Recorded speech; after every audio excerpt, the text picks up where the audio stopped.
ఇప్పుడు టేస్టీ 30 ఇడ్లీ అయితే చూపించారు. ఇప్పుడు ఏం చూపించబోతున్నారు? సర్ప్రైజ్ చూడండి. దోశ. ఏం దోశ? దోశ అంటే నేను దోశ చెప్తాను, మళ్ళీ ఫైనల్ గా ఏం దోశ వచ్చింది చూడండి. అదే నేను చెప్పాను సర్ప్రైజ్ దోశ అయితే. సర్ప్రైజ్ మళ్ళీ ఫైనల్ గా నా పేరు చెప్పి అది ఎంత మందికి దోశ వచ్చింది రివీల్ చేస్తారు పేరుని. Right, ready. పిండి అంతా ఒకటే ఉంటది కదా? పిండి అంటే ఒకటే, మన ఏం సామాను ఎక్స్ట్రా పెడతానో అదే. చిన్న దోశ, పెద్ద దోశ ఉంది, గీపుడి దోశ ఉంది, గీపుడి కారపొడి దోశ ఉంది, మనకి మసాలా దోశ ఉంది, ఆనియన్ దోశ ఉంది. ఇది అన్ని వెరైటీస్, బట్ బ్యాటర్ ఒకటే వచ్చింది. ఓకే, బ్యాటర్ మాత్రం ఒకటే కానీ వేసే విధానంలో డిఫరెన్స్ అంటున్నారు. చూద్దాం. మన ఉగాదిలో బ్యాటర్ ఏంటి, లిక్విడ్ బ్యాటర్ ఉంది. మసాలా దోశ, గీపుడి మసాలా దోశ బ్యాటర్ వేరు, మన గీ దోశ బ్యాటర్ వేరు, ఊతాపో దోశ వేరు.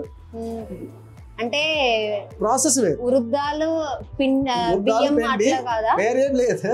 మళ్ళీ ఆ ప్రాసెస్, ఆ మెషర్మెంట్, ఆ స్ట్రక్చర్ వేరు వేరు. అదంతా మీ సీక్రెట్ చెప్పాలని చెప్తారు. అదే ఉగాది సీక్రెట్. రెడీ. ఓకే. కన్నా మొత్తారా ఆయిల్ డాలు. ఇప్పుడు ఏం చేయబోతున్నారు? దోశ వేస్తున్నారా? దోశ పిండి వేస్తాం. దోశ. ఆయిల్ ఏం వేయాల్సిన అవసరం లేదు. ఆల్రెడీ ఇది దోశ తవ అండి, మోల్డింగ్. ఇది నార్మల్ తవ ఉంది, ఇది మోల్డింగ్ తవ. మోల్డింగ్ తవ అంటే ఇప్పుడు అప్పుడు చూస్తాం కదా, same model, non stick. Okay, non stick kind of model లో ఉంటుంది. ఇది మోల్డింగ్. ఏంటిది?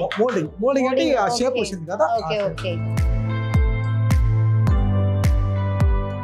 నార్మల్ గా అయితే కొంచెం రేషన్ బియ్యం అవి యూజ్ చేస్తారు, కానీ దీనికి అట్లా కాదా? ఓకే, సీక్రెట్ రైస్ యూజ్ చేస్తారు. సర్ప్రైజ్ రైస్ అంటే దోశ రైస్ వచ్చింది, మనకు నార్మల్ రైస్ కాదు. అన్ని ఇడ్లీ రైస్ వచ్చింది. ఇడ్లీ అంటే ఇడ్లీ రైస్ వచ్చింది. ఓకే, అది ఇంట్రెస్ట్ ఎంత ఆయిల్ ఏంటి అనేది, కానీ ఖచ్చితంగా కావాలా? అది మెయిన్ రీజన్. ఎంత మందికి మనం యూజ్ చేయాలో అంత మందికి యూజ్ చేయాలి. ఎగ్ యూజ్ చేసాలో మన కస్టమర్ కంప్లైంట్, దెగ్ యూజ్ చేస్తే మన కస్టమర్ గీ లేదు, అది కరెక్ట్ కాదు. అదే కొంచెం ఆయిల్ ఎక్కువ. ఇప్పుడు గీ పొడి మసాలా దోశ ఉంది, ఆ గీ పొడి మసాలా దోశ అంటే 15 గ్రామ్ అవుతుంది. 15 ml ఒక దోశకి ఇస్తాం. 1 లీటర్ అంటే నాకు 35-40 దోశ వచ్చింది మనకు. ఒక లీటర్ ఆయిల్ కి 30 to 40 దోశకి నేను యూజ్ చేయాలి. ఇవన్నీ ఖచ్చితంగా ఫాలో అవ్వాల్సిందే. అది ఎక్స్పీరియన్స్ పర్సన్ కి వాడు కరెక్ట్ గా వచ్చింది. కొత్త వాడు ఎవరు వచ్చి గీ. ఓకే, మరి ఆ వెగటు కొట్టదా అంత ఆయిల్, నెయ్యి ఇవన్నీ యూజ్ చేస్తుంటే? ఒక్కొక్క పర్సన్ కి చాలా ఇష్టం. ఆంధ్రాలో గీ అంటే చాలా ఇష్టం. చాలా ఇష్టం, కానీ ఎంత వరకు యూజ్ చేయాలో అంతవరకు. అదే నేను చెప్పాను కదా, ఇప్పుడు ఈ దోశకి నేను యూజ్ చేయాలో maximum 30 to 40 ml to 30-40 ml. తర్వాత ఇసుక పైన ఏం చేస్తామో పైన పొడి వేస్తాం. పొడి వేయాలి, ఆ పొడి అబ్జర్వ్ చేయాలి కదా. ఓకే, పొడి వేస్తారు కాబట్టి అది అబ్జర్వ్ చేయడానికి కోసం కొంచెం ఎక్కువ పడుతుంది. ఎక్కువ ఎక్కడికి ఎక్కువ, అది అన్నికి పర్ఫెక్ట్ గా కావాలి. అదే మీకు ఉంటది కదా, ఇంత ml యూజ్ చేయాలని. అది కరెక్ట్ గా యూజ్ చేయాలా. మళ్ళీ కస్టమర్ మనకి ఇక్కడ వచ్చి, సురేష్ గారు ఉన్నారా, ఎక్కడ ఉన్నారు సురేష్ గారు, ఈ రోజు దోశలకి ఎగిపోయి సురేష్ గారు, అది నాకు వద్దు. ఏదైనా చేసుకున్నా కరెక్ట్ గా చేయాలి. ఓకే, దట్టు వేసిన తర్వాత ఆ తర్వాత తీసేస్తున్నారు. కొంచెం మొద్దగా వచ్చింది కదా. ఓహో, అట్లా చేయటం వల్ల ప్లెయిన్ గా కొంచెం సన్నగా వచ్చింది. ఓకే, మీరు చెప్పినట్టు ఇంట్లో చేసుకోవడం కొంచెం కష్టమే. ఇట్లాంటిదైతే ఇలాంటి దోశ తినాలంటే ఖచ్చితంగా ఉగాది కేఫ్కి రావాల్సింది. ఇది కూడా ఇందాకలా ఇడ్లీలో వేసిన పౌడర్ ఏనా, లేకపోతే ఇది వేరా? దోశకి వేరు, ఇడ్లీకి వేరు. ఇడ్లీది వేరు, దోశ వేరు. దోశకి కొంచెం క్రంచిగా ఉంది, మన సైడ్ పెట్టి 3 తినాల టైం కొంచెం క్రంచి ఉంది. పౌడర్ ఉంది, ఎందుకంటే ఇది దోశ. ఇడ్లీ ఏంటి కొంచెం సాఫ్ట్ గా ఉంది, అది స్ట్రక్చర్ వేరు. ఈ దోశ అది క్రంచిగా ఉన్న టైం ఏమైపోయింది. ఇంగ్రీడియంట్స్ సేమ్, కొంచెం 1-2 సామాను కొంచెం డిఫరెంట్ గా ఉంది. ఓకే, కానీ ఒక ఫ్యామిలీ మొత్తం రావాల్సిందే ఈ దోశ తినాలంటే. ఇద్దరికి సరిపోదు. ఏంటిది దోశ? ఫ్యామిలీ దోశ.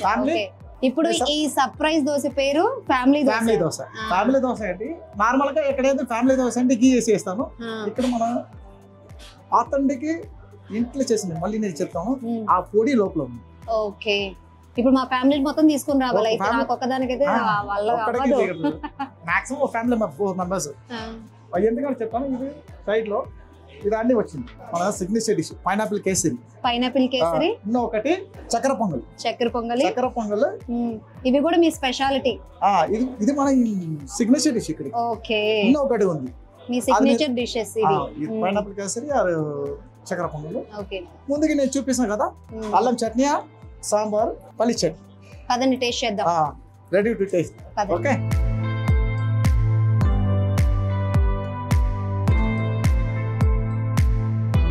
నేను చెప్పాను కదా సర్ప్రైజ్ ఫర్ ఫ్యామిలీ దోశ. అందుకని మీరు ఫ్యామిలీ దోశ అంటున్నారనే ఫ్యామిలీని మొత్తాన్ని తీసుకొని వచ్చాను. ఎక్కడికన్నా మన రెస్టారెంట్ కి వెళ్ళినప్పుడు ఫ్యామిలీతో వెళ్తాం కదా, ఫ్యామిలీతో వెళ్తాం కాబట్టి ఫ్యామిలీ దోశని ఇక్కడ రెడీ చేశారంట. ఒకసారి టేస్ట్ కూడా ఎలా ఉందో చూసి చెప్తాను. పిల్లలు మీరు కూడా తీసుకోండి. ఏ చట్నీ కాంబినేషన్ తో బాగుంటుంది ఇది? అల్లం చట్నీ, పల్లి చట్నీ, స్పెషల్ సాంబార్. దేంతో అయినా బాగుంటుంది అంటారు. సాంబార్ చాలా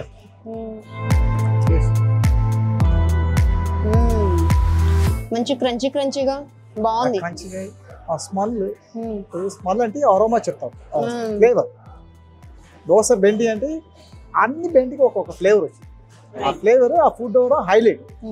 ఆ ఫ్లేవర్ మంచిగా ఉందంటే ఆ ఫుడ్ చాలా పర్ఫెక్ట్ గా ఉంది. ఇప్పుడు సాంబార్ తో ట్రై చేస్తాను. ట్రై చేయండి. అది ఎంత ఫీల్ వచ్చింది చెప్పండి. ఇది స్పెషల్ అదే అట్లానే ఉంది. చట్నీతో ఒకలాంటి టేస్ట్ ఉంది, సాంబార్ తో ఒకలాంటి టేస్ట్ ఉంది. కస్టమర్ అన్ని సాంబార్ అంటే చాలా ఇష్టం. పిల్లలు ఎలా ఉంది వారెవ్వా అనాల్సిందే కదా. మీరు కూడా ఒకసారి ఇక్కడికి వస్తే కనుక ఖచ్చితంగా ఫ్యామిలీ దోశను మాత్రం తప్పకుండా ట్రై చేయండి.